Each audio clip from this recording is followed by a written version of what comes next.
Stop what you're doing, seriously. If you are investing in startups, building a company, or just trying to understand the 2026 economy, you absolutely need to hear this.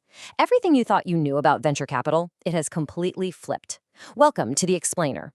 Today, we're unraveling the central mystery of a highly contradictory, frankly bizarre financial landscape. Look, I know a lot of founders and everyday investors are feeling this squeeze right now. You're probably looking around, scratching your head, wondering why capital feels so incredibly scarce on the ground, while at the exact same time, the financial headlines are screaming that money is more abundant than ever. It's a total paradox, right? It's like looking at a split-screen reality, where one side is this massive gold rush, and the other side is a complete bone-dry drought. Well, last week, I ran the Q1 2026 global venture data through our analysis, and honestly, what I found absolutely shocked me. I mean, we are looking at a market dynamic that is rewriting all the rules. But don't worry, because by the end of this explainer, you are going to know exactly what's actually going on. You'll have a clear framework for how to survive this wildly bifurcated market. You'll know the specific, unforgiving metrics that investors now demand. And we'll reveal how an impending wave of mega IPOs might permanently reshape our public markets. So, let's start with a number that is, frankly, impossible to ignore. $300 billion. That is the sheer amount of venture funding poured into global startups in just the first quarter of 2026. I mean, wow, this completely shatters all previous records.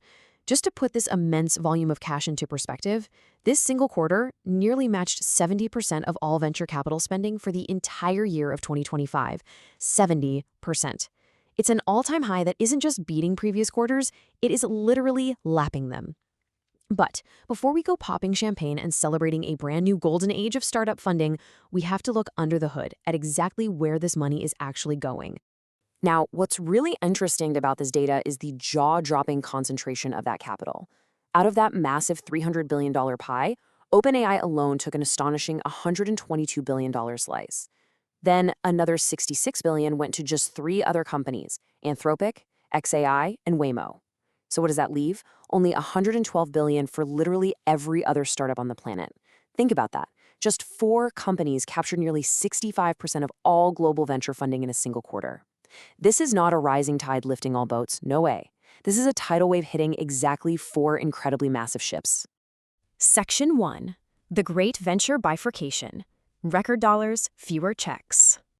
Let's dive a bit deeper into this crazy contrast, because we are right in the middle of a mega round boom. In 2026, over 40% of all seed and Series A funding went to rounds over $100 million. Just pause and think about that for a second. The classic seed round used to be this small, single-digit million-dollar bet on an unproven founder, right? Not anymore. Today, we're seeing these massive early-stage AI bets completely eating the market. For instance, an AI lab called Humans and just raised $480 million seed round, a $500 million seed round. But contrast that with the broad slowdown happening everywhere else. While the overall dollars are absolutely surging, the actual number of startup deals is falling. So there's more money than ever being invested, sure, but it's going into way fewer, much, much larger checks. And you know, this bifurcation isn't just happening across funding stages, it's deeply geographical too. The US AI machine is absolutely dominating right now. The United States boasts over 2,600 classified seed companies, backed by this massive funnel of late-stage capital just waiting for the winners. But compare that to the European Union. Not only is the seed base significantly smaller over there at just 856 companies, but the late-stage attrition is severe. I mean, by the time you get to Series D, the EU has only 8 companies represented compared to 142 in the US. If you're building outside the US right now, that funding desert in the later stages is a very stark reality. And what if you're building a company outside of AI altogether? Well, it's a completely different world. This is the non-AI reality check. Sectors like fintech are feeling an incredible squeeze. Both profitable and unprofitable fintech companies are seeing their revenue multiples compress heavily in early 2026, drifting dangerously near post-COVID lows. The broader software sector has been extremely vulnerable to AI fears, basically because investors are terrified that incumbent leaders are just going to be displaced by new AI-native rivals. So traditional tech is getting seriously punished, while AI is commanding a massive premium. So all of this begs the ultimate question, right? How on earth does a startup actually survive this crazy bifurcated market? Section 2. AI Startup Funding Metrics, the 2026 Survival Guide. Let's talk metrics, starting with annual recurring revenue, or ARR. You know, the predictable money you make every year. This single number dictates your stage and your valuation. And the typical multiples right now? They are astonishing. We're talking 30 to 80 times for seed, 20 to 50 times for Series A. I honestly cannot emphasize enough the sheer power of the AI premium right now. AI companies consistently pull 2 to 3 times higher multiples than traditional SaaS companies at the exact same stage. So a $2 million ARR AI startup might raise at an $80 to $100 million valuation, while a traditional software company with the exact same revenue would be lucky to raise at 20 to 40 million. It's a totally different ballgame. But hey, it's not just about the current revenue, it's about velocity. Investors are looking for exceptional month-over-month growth. If you're hitting 25% or more, boom, you get the potential unicorn label. But if you're only growing 5 to 10% a month, well, in today's hyper-accelerated environment, investors literally view that as a dead end. They'll label it not venture scale. The new gold standard AI SaaS growth path demands that you triple your revenue in years 1 and 2 and double it for the next 3. That means going from 1 million to 72 million in ARR in just 5 years. The bar is absolutely incredibly high.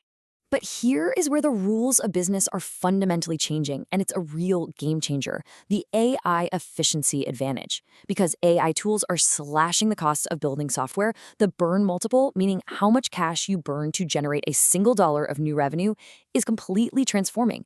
A burn multiple under 1x is actually realistic now. We're seeing solo founders using AI to replace what used to take 5 to 10 engineers to build. Because of this, revenue per employee for AI-native startups is hitting between $500,000 and $2 million plus. They're automating the work that previously required a huge human headcount, and that is completely upending traditional venture debt and equity models. So, the crucial point is this. You can't just slap an AI label on your product and expect to win. You have to avoid the margin trap. Inference costs, those API calls to models like GPT-4 or Claude, they eat directly into a startup's gross margins. If your product is just a simple wrapper around GPT-4 with minimal added value, your margins are going to sit at a really thin 50 to 60%, and investors will immediately question your defensibility. To hit those elite SaaS-grade 70% plus margins, you absolutely need proprietary models, fine-tuned systems, or a serious data moat. Okay, so we've seen how much money is pouring in, and we know the intense metrics required to actually get it. But this leads us to the final massive piece of the puzzle. Where does all this hyper-concentrated capital actually go? Where does it finally exit?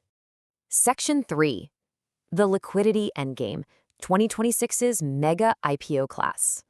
Welcome to the trillion-dollar pipelines, and this brilliantly illustrates just how wild things have gotten because these target and recent valuations are just staggering. SpaceX is eyeing $1.75 trillion, Anthropic at $965 billion, OpenAI at $852 billion. Look, prior landmark venture-backed listings, think Uber, Meta, or Snowflake, they enter the public markets with exit values measured in the tens of billions. The companies lining up right now, they're valued in the hundreds of billions or even trillions with a T. Just one of these mega listings could completely dwarf the combined headline market value of several prior IPO cycles put together. But we have to remember the theme of the day here, bifurcation. As this quote from Russell Investments highlights, 5 companies accounted for 78% of all unicorn deal value in Q1. So while this impending mega IPO cycle could unlock record-breaking liquidity and proceeds that absolutely shatter the 2021 records, it remains a highly concentrated victory. It is a massive win for a tiny fraction of leaders who are building foundation models and strategic infrastructure, while legacy software companies are facing a much tougher exit environment. Which leaves us with this final provocative thought to consider.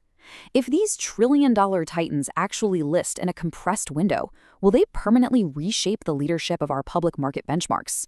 I mean, when companies of this sheer scale become eligible for index inclusion, they don't just quietly participate in the market. They redirect massive waves of passive fund demand. They could potentially crown a whole new generation of AI leaders at the very top of large-cap growth equities.